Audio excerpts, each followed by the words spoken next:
Very good afternoon to everyone. You are all very welcome to our mindfulness meditation session. Actually, fully focused on a distinctive topic today, which is meditation a philosophy?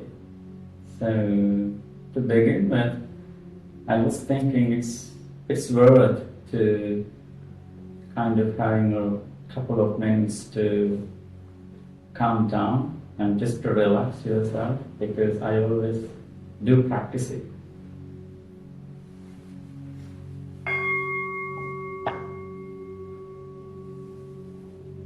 Just take a deep breath through your nostrils.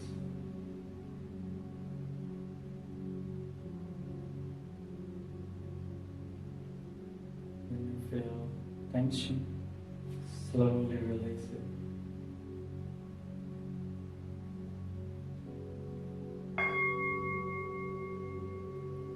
Another one.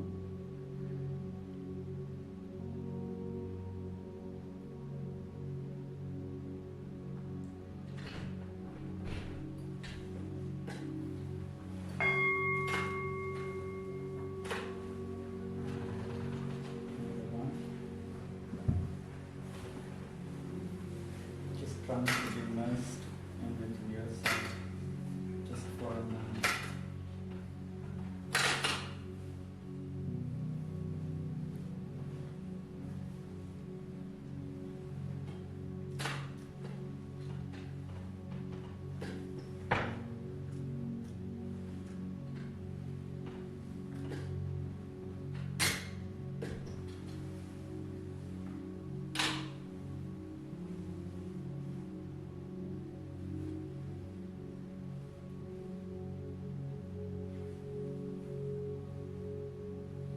Just trying to experience the moment fully.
Great. Thank you very much. Now let's slowly move on to our topic today. Is meditation and philosophy? At the very first moment I thought of this topic, it was very, very fascinating to me. The reason is that over the past years, I was deeply passionate about ancient Greek philosophy and Anglo-European philosophy in relation to Buddhist thought and practice. More specifically, I have been working on Aristotelian ethics and the concept of eudaimonia with regards to Buddhist concept of nirvana, and also Socratic ethics, Platonic epistemology, and Aristotelian metaphysics with Buddhist virtue, concentration, practice, and wisdom. More recently, I started looking at more kind of meta-philosophical elements to the extent of Buddhist and Pali commentary literature. So, shedding light on that, I am very pleased to talk about this topic today. Well, I think when we think of the topic, philosophy and meditation, at first glance, it is very evident that it depends on which grounds we define philosophy and meditation, because this is a fully immersed in the concepts of language and other kind of hermeneutical tools in a sense. So at first I should say that it depends on how we look at philosophy and how we define philosophy and meditation. To my understanding, in 1995 there was a scholar, Ulrich. He composed the Oxford Companion to Philosophy. Composing that, he says, well, philosophy simply means a way of critical thinking based on ethics, epistemology, and metaphysics. It is another systematic mode of thought and intellect in a way. So, in all, according to Western understanding, it's more about logical reasoning, critical assumptions towards some deep intellectual involvement within it. However, if you go back to ancient Greek Hellenistic traditions like Sophistries and Socrates, Plato and Aristotle, that's very remarkable. There was a French classicist called Pierre Hadid in early 20th century. So he said, well, based on Hellenistic wisdom, philosophy simply means a way of life. It's a more kind of spiritual exercise rather than a logical or deep intellectual activity in itself. So saying that, he tries to make a shift and distinction between spirituality and the so-called intellectual activities in the more public domain. As well as, if you really look into more complex philology and history of philosophy, that becomes even more complicated. The reason is that, as always, in the context of Western understanding, we say philosophy is always against religion due to its deep heterogeneity and pluralism in general. But in history, if you look back, some Platonic dialogues and Aristotelian treatises, as well as St. Thomas Aquinas, also John Locke, René Descartes, given their treatises like Summa Theologia and Meditations and Theodicy, they are all in defense of the omnipotent creator God. They are always in service of religion, one way or another. You can see what I'm trying to underpin here. Given this historical variety, the philosophy becomes more complex, in a sense. However, taking all together, to my understanding, it generally means it's another way of looking at things. It's another way of dealing with people and the world. Maybe we can put it in that way. Philosophy is a means of understanding the fundamental nature of reality one way or another. So we can play with it in different ways using different tools.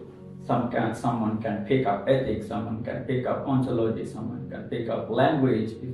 So we can dwell on various and miscellaneous things, saying, oh, this is philosophy, this is the philosophical entanglement in my life. So, well, saying that, if I move on to meditation, what it really means, especially in modernity, when we use the term meditation, that becomes so complex because due to the reason that people have got different connotations depending on culture, linguistics, maybe natural sciences, and more growing interest in secular mindfulness practice. You can say that's even more complex. In general, to my understanding, meditation simply means development. Development of what? development of your mind, the qualities of your mentality.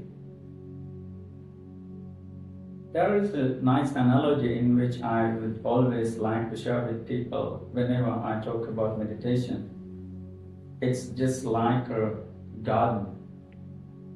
If you think your mind is akin to be a garden, then it's your duty, it's your responsibility that you should take care of it. You have to remove all the unnecessary and peripheral things to make it clean and tidy every day. In the same way, meditation is a way to take care of your mind. It's a way to remove all unwholesome and unskillful roots of your life. Let's say desire, hatred, and ignorance, more importantly. So, can you see? I'm thinking a subtle difference between philosophy and meditation in terms of thought and practice, concepts and experience, or theory and application. Many people think meditation is another way of conceptual dwelling within himself, but that's not meditation. I wonder if you have ever noticed the difference whenever you're really meditating and whenever you are thinking that I'm meditating. That's the difference. Some people do meditate and some people do think they are meditating. It's something like that, the difference when you're actually sleeping and you think that I'm sleeping. You try to think and you try to imagine, oh, I am sleeping now.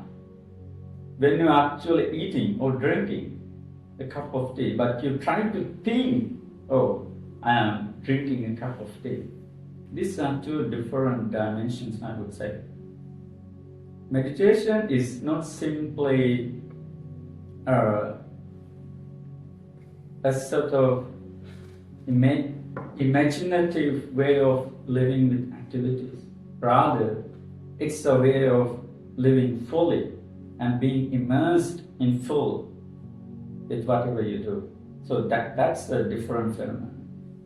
It's far beyond our conceptual understanding and our day-to-day very much assumptional thinking.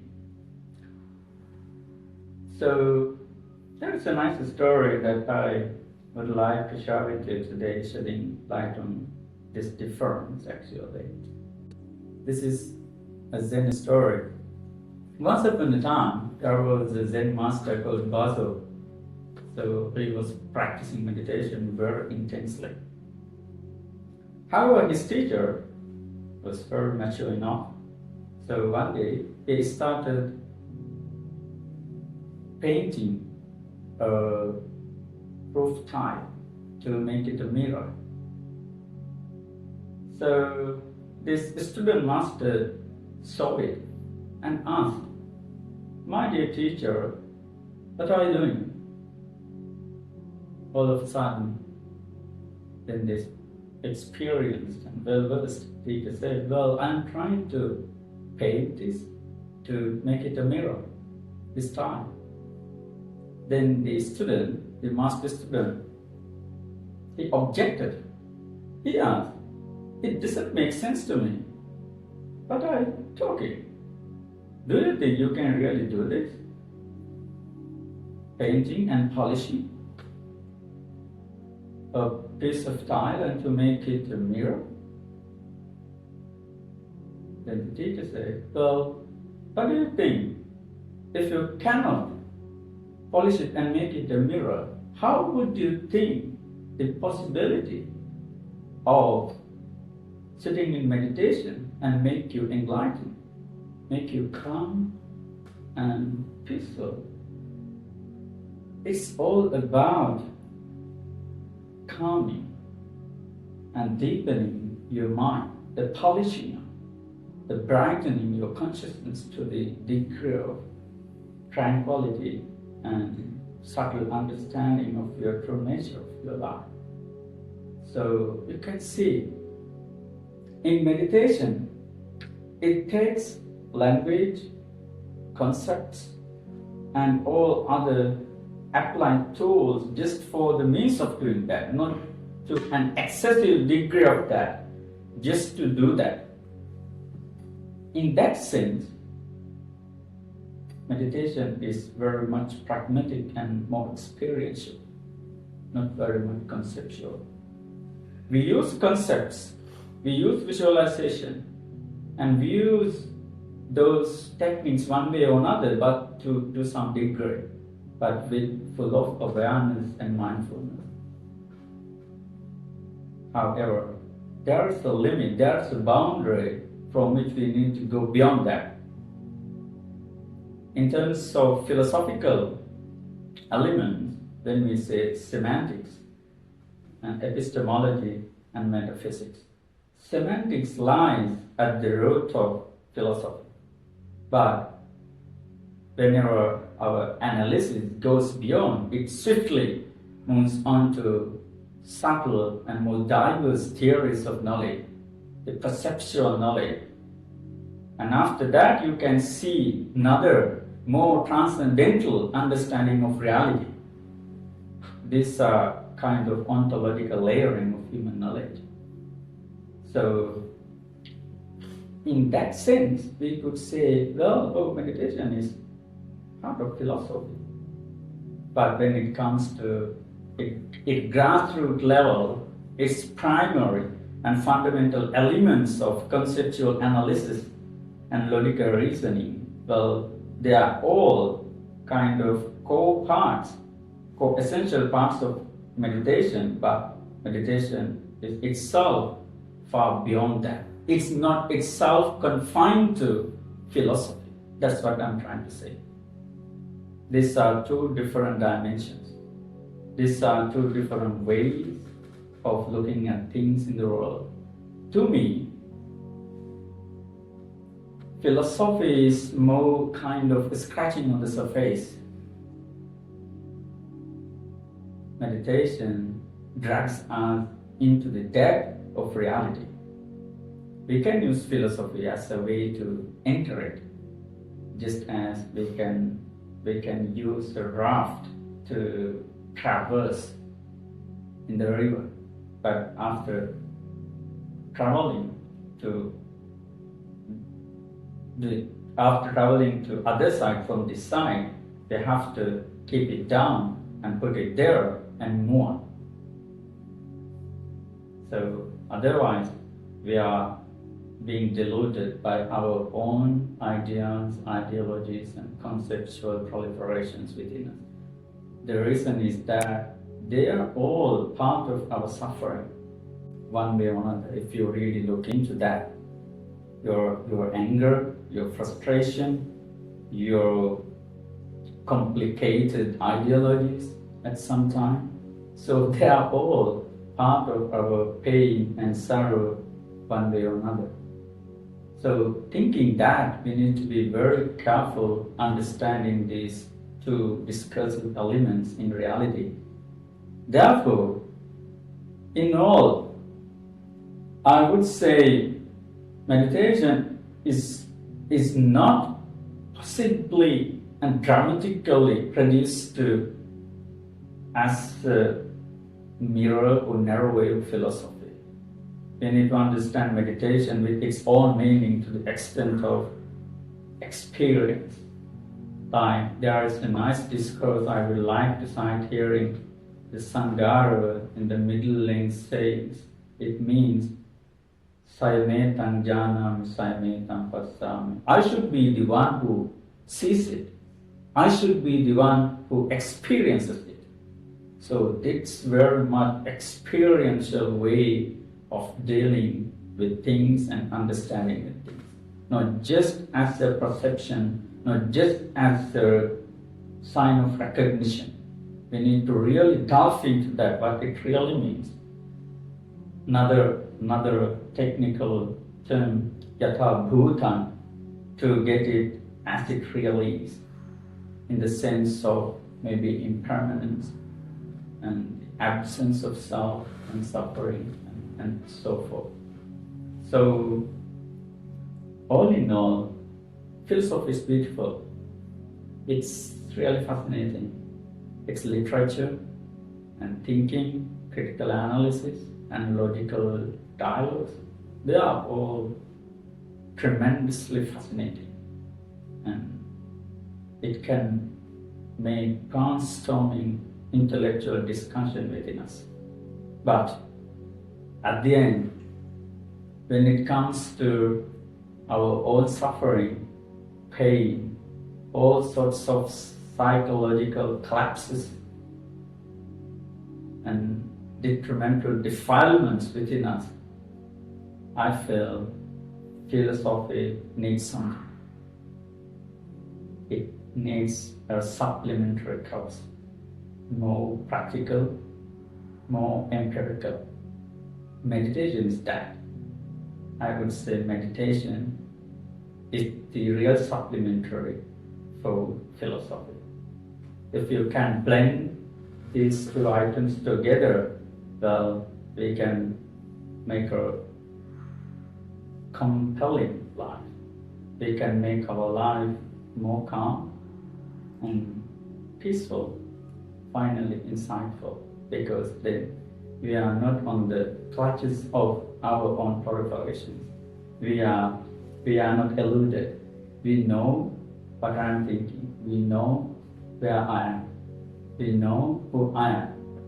So ultimately, you know, wherever you go, there you are. To really understand that, to really come to that wisdom, I believe that philosophy and meditation, they can work hand in hand. They can work hand in glove. So, yeah. And one more thing to end up my talk here. Still, you don't have to worry about these all kind of these taxonomical identities. You know. That is another subject, I would say. If you have a topic, if you have something to discuss, then that's fine. But it is never disturbing, and it is, I would say it's never necessary to come to meditation. You should learn all that kind of history, philosophy, and ideologies. No, not at all. So that's different personality. That's different diagnosis, I would say. So don't worry about all kind of these categorical elements in the world. Just take and just think as they are, as a way of discipline, as a way of gaining knowledge. So thinking that, enjoy knowledge, but don't be trapped in your own knowledge. So to be safe of that trap, I think you need that meditative practice. Then you know what is the danger and what is the health and safe way to alleviate all dangers and frustration on your way to your happiness, peace, and emancipation in your life. So focus on your peace and wisdom. Then there you go. Okay. So thank you very much. We can discuss more in detail